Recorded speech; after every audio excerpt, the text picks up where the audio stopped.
তো বন্ধুরা, আজকে আমরা সহজ পদ্ধতিতে আলুর দম বানাচ্ছি। আলুর দম কেমন হবে আপনারা দেখুন।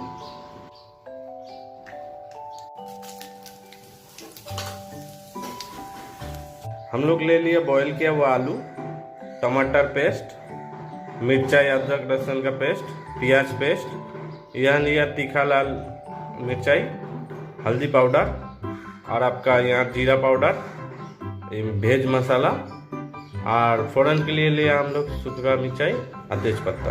पूरा सবার প্রথমে আমরা পেঁয়াজ বাটা দিয়ে নিলাম।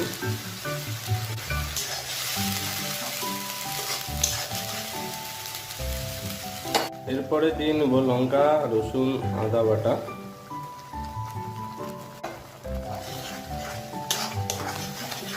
বন্ধুরা, এরপরে দিয়ে নেব আমরা টমেটো পেস্ট। টমেটোটাকে পেস্ট করে রেখেছিলাম, সেই পেস্টটা আমরা দিয়ে নিলাম। এবার ভালো করে এটাকে কষিয়ে নেব। তো বন্ধুরা, এবার আমরা দিয়ে নেব হলুদ, লঙ্কা গুঁড়া, জিরা গুঁড়া আর ভেজ মশলা। এবার এটাকে দিয়ে আমরা ভালো মতন কষিয়ে নিব। যতক্ষণ অবধি মশলার থেকে তেল না ছাড়ে ততক্ষণ আমরা এটাকে কষিয়ে নেব। তো বন্ধুরা, এবার আমরা দিয়ে নেব এর মধ্যে লবণ দিয়ে নিলাম।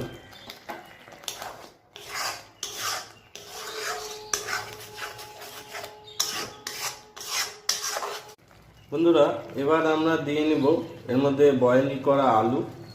আমরা আলুটাকে বয়েল করে রেখেছিলাম, এই আলুটা এবার দিয়ে দিব। আলুটাকে দিয়ে আমরা ভালো করে কষিয়ে নিব। বন্ধুরা, এবার আমরা দিয়ে নেব এর মধ্যে চিনি।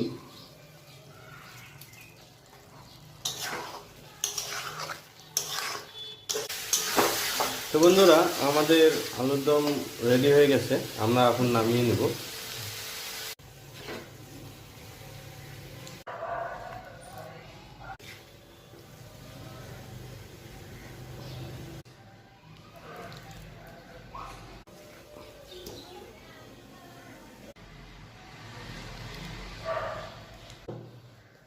ফ্লেভারের জন্য।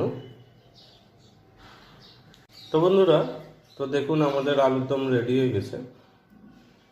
এটা রুটির সঙ্গে হোক বা লুচির সঙ্গে হোক, বাঙালির রেসিপি খেতে খুব দারুণ লাগে। দেখুন কেমন লেগেছে বলবেন, লাইক শেয়ার কমেন্ট করতে ভুলবেন না। নমস্কার।